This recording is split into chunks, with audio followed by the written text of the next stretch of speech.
এই নিধনযোগ্য চলতে দেওয়া যাবে না। বাংলাদেশে যদি আজকে চাল না যায়, ডাল না যায়, বাংলাদেশে যদি আজকে আলু না যায়, পেঁয়াজ না যায়, তাহলে বাংলাদেশের লোক সেই সব জিনিস খেতে পাবে না। জয় জয় শ্রী শ্রী রাধে রাধে। আজ 28 নভেম্বর 2024 সাল। আমাদের উৎকণ্ঠা, আমাদের চিন্তা অল্প হলেও নিরসনের দিকে। কেন? আমাদের পড়শি দেশ বাংলাদেশ, বাংলাদেশে সংখ্যালঘু আমরা হিন্দু, সংখ্যা গুরু যারা হিন্দুদের উপরে অত্যাচারের সীমা ছাড়িয়ে পড়ে হিন্দুদের একটি সংগঠন ইস্কনের উপরে জঙ্গি তকমা লাগানোর এক অভিপ্রায় জারি করেছিল। বাংলাদেশের হাইকোর্টে তারা অ্যাপিল করেছিল ইস্কনকে জঙ্গি সংগঠন হিসেবে ঘোষণা করতে হবে। যে সমস্ত ব্যক্তিরা মহামান্য জাজ ছিলেন তারা নাকচ করে দিয়েছেন, এই অ্যাপিলকে তারা নাকচ করে দিয়েছেন। আজকের দিনে আমাদের হিন্দু সংগঠন ইস্কনের চিন্ময় প্রভুকে অ্যারেস্ট করেছিল।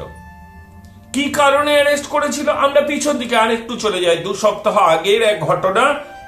বাংলাদেশের সংখ্যাগুরু সম্প্রদায়ের এক ব্যক্তি ভিডিও করে তিনি বলেছিলেন ইস্কনকে নিষিদ্ধ সংগঠন হিসেবে ঘোষণা করার একটা প্রয়াস চলছে। সেই প্রয়াসের আজকে ছিল শুনানির দিন। বাংলাদেশের কোর্ট সেই শুনানি শুনে পরে পুরো মামলাটাই খারিজ করে দিল। যখন কোনো গোষ্ঠী কোনো ধ্বংসাত্মক কাজে লিপ্ত থাকে, তাতে কোনো জাতিগত হোক, ধর্মীয় হোক, কমিউনিটি, তাদের মধ্যে 1-2 ব্যক্তি অবশ্যই থাকেন যে ব্যক্তিরা বুঝতে পারেন যে আমাদের এই সংগঠন, আমাদের এই কমিউনিটি, আমাদের এই জাতি যে যুদ্ধটা করতে যাচ্ছে, এই যুদ্ধে আমাদের সফলতা আসবে না। বাংলাদেশের সংখ্যাগুরু সম্প্রদায়ের এক ব্যক্তি আগের থেকেই বলেছিলেন ইস্কনকে নিষিদ্ধ করা ঠিক নয়। ইস্কন এমন কোনো কাজ করেনি। পৃথিবীতে সমস্ত দেশের ইস্কনের কাজকর্ম চললেও সেই কাজে আজ পর্যন্ত কোনো দেশ বলতে পারেনি যে ইস্কন কোনো সন্ত্রাসী সংগঠন। কামনায় আঘাত লাগলে ক্রোধের জন্ম হয়। ক্রোধ থেকে কি হয়?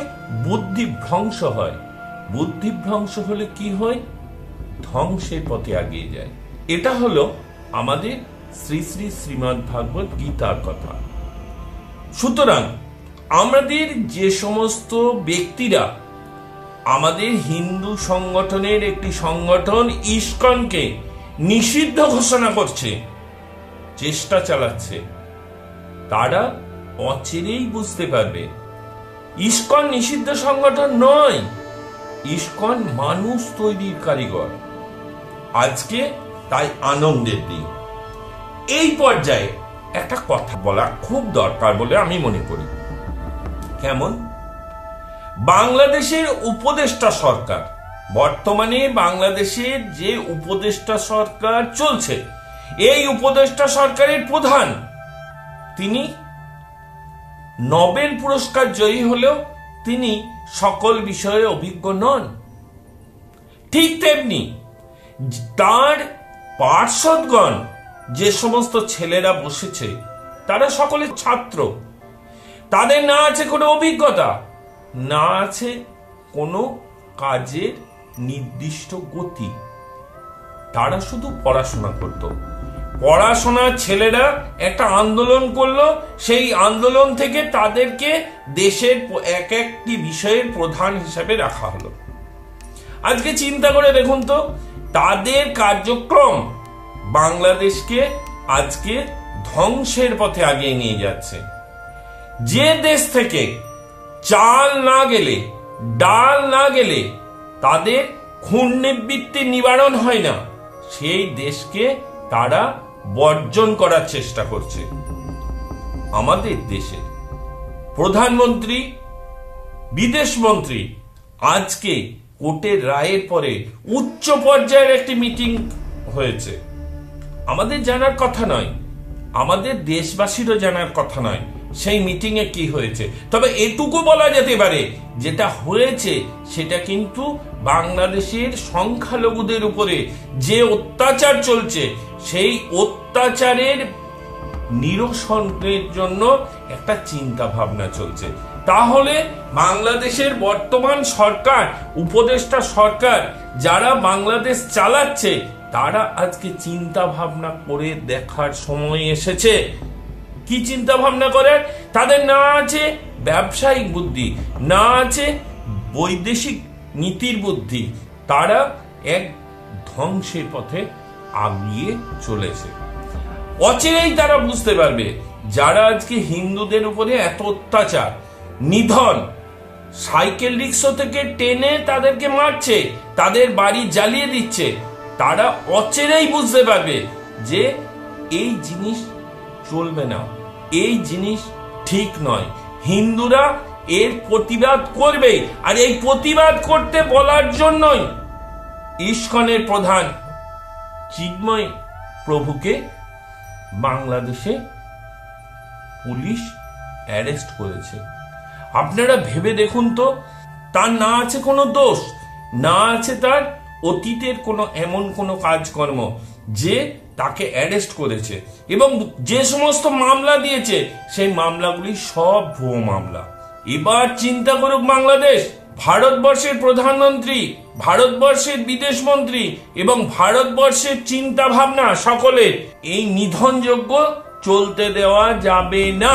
বাংলাদেশে যদি আজকে চাল না যায়, ডাল না যায়, বাংলাদেশে যদি আজকে আলু না যায়, পেঁয়াজ না যায়, তাহলে বাংলাদেশের লোক সেই সব জিনিস খেতে পাবে না। আর ভারতের উপরে সব সময় বিদ্বেষ মনোভাব। তো বিদ্বেষ মনোভাব কাদের উপর রাখা উচিত? ভারতের উপর।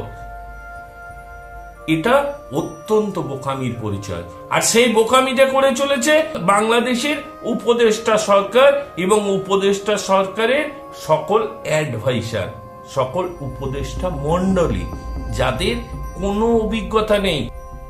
এই যে উপদেষ্টা মন্ডলী বিদ্বেষ মনোভাব প্রত্যেকটা বিষয়ে করে চলেছে, এর প্রতিবাদ আমাদের হবেই হবে।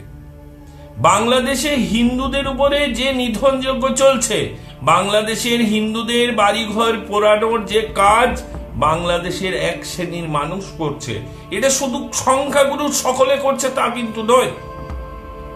যে সমস্ত ব্যক্তিরা সংখ্যাগুরুর সদস্য তারা কিন্তু সকলে এ বিষয়ে দোষী নয়। এর জন্য কিছু মুষ্টিমেয় ব্যক্তি তারা এই কাজটা করে চলেছে, আর এই কাজটার যে কি ফল হতে পারে তা আর কয়েকদিনের মধ্যেই আশা হয় বুঝে যাবে।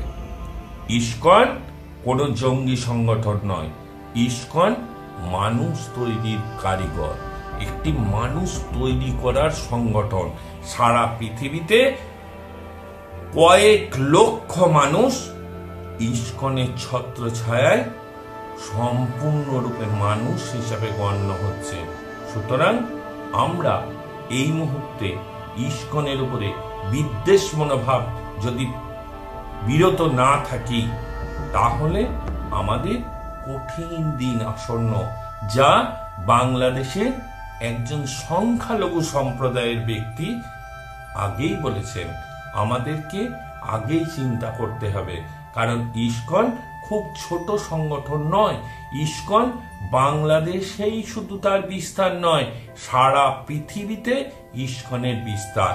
এবং এই মুহূর্তে যা খবর তাতে সারা পৃথিবীর বিভিন্ন দেশ এ ব্যাপারে গর্জে উঠেছে। বাংলাদেশকে আস্তে আস্তে ঠান্ডা হওয়ার পথে খুব তাড়াতাড়ি এগিয়ে যেতে হবে, তা না হলে বাংলাদেশের খুব কঠিন দিন আসন্ন।